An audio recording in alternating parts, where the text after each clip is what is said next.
I'm super excited to discuss today's topic, which is nutrition and supplementation for performance and recovery. And I'm particularly excited about this conversation because I've been interested in supplementation and nutrition for performance really since my teens, but also because in recent years, we've witnessed a massive transformation in the general public in terms of their view of supplementation and nutrition. First of all, more people are thinking about nutrition. What is good nutrition? What is not? A very barbed wire topic, as you know, but there are some truths in there that we'll discuss, but also supplementation. Whereas 10, 15 years ago, I think most people would either be really into supplements. That was a small percentage of people, but the majority of people were either told or were thinking, oh, vitamins, you mostly excrete them. They're just expensive urine.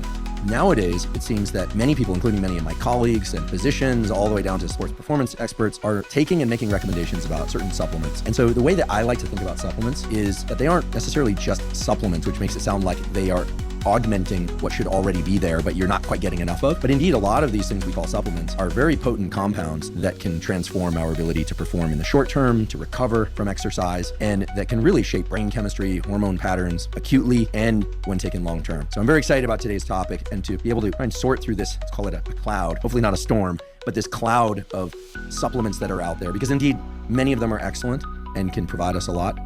Some of them are terrible, and then some just don't do anything and therefore are terrible because either they have side effects or because they're very expensive and they don't do anything. And then of course, within the realm of nutrition, there's an equal amount of confusion, but that's why I'm talking to you, because you're gonna put clarity and structure and definition on these incredibly important topics. You absolutely nailed it there. One of the major reasons supplements can work is because you can consume nutrients in extremely high concentrations such that you would not get in nature through food. Having said that, you really do want to focus on the basics: sleep, nutrition, hydration. And I'm going to get into very specific detail later with some of those things. That said, there are plenty of situations and circumstances when supplementation can do exactly what you said. Also though, because you are taking them in such high concentrations, they can also be unproductive, they can be destructive, or they can be counterproductive. So in case if you're taking a couple of supplements over here, it may actually be counteracting the benefits of some of the other supplements over there. So in the ideal situation, we would be able to work like snipers here.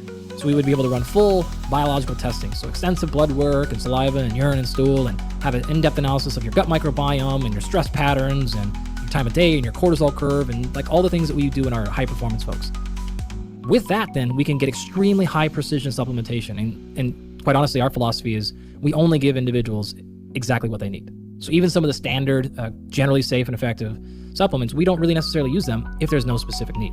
We've talked about the consequences of this with things like antioxidants, but even simple stuff like stimulants and other tools that are effective for recovery.